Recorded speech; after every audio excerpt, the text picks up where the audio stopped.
Hello everyone, my name is Mike Sheeler and this is my Engage 3.8 Overcoming Obstacles in Project Execution 1 to 2 minute video. The object today is to discuss a campaign that I've worked on in the past. What are some of the obstacles and changes I've encountered?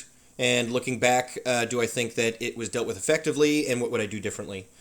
The project that comes to mind a few years ago, I was working for Girl Guides of Canada, and the task was given to me to go and increase the recruitment numbers and get more members enlisted in the organization. This was a couple of months after I had started with them.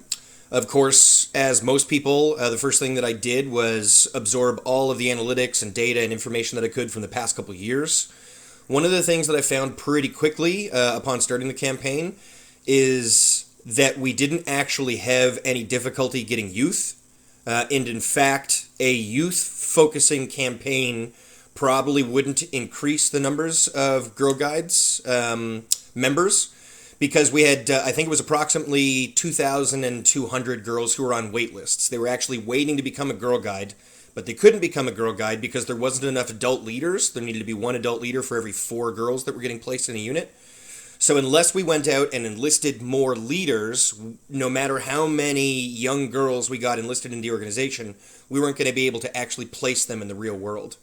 So the campaign was supposed to be focused on going out and recruiting young girls, but I turned it on its face and very much turned it into the first ever campaign that went out and actually recruited volunteers.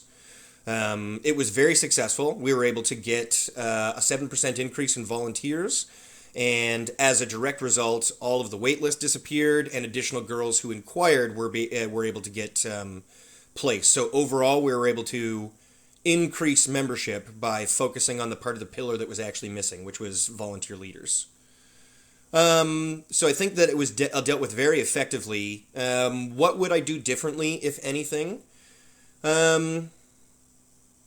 Probably looking back, the messaging could have been tighter, and the targeting that we did, we went for an age demographic of women between 25 and 45 years old.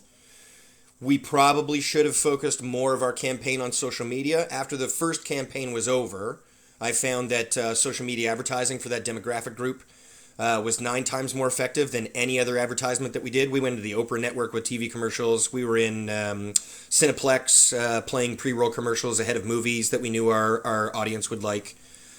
So one of the things I would have done differently and did do differently in subsequent adult focusing campaigns was focus more of the spend onto social media. So that's my campaign example.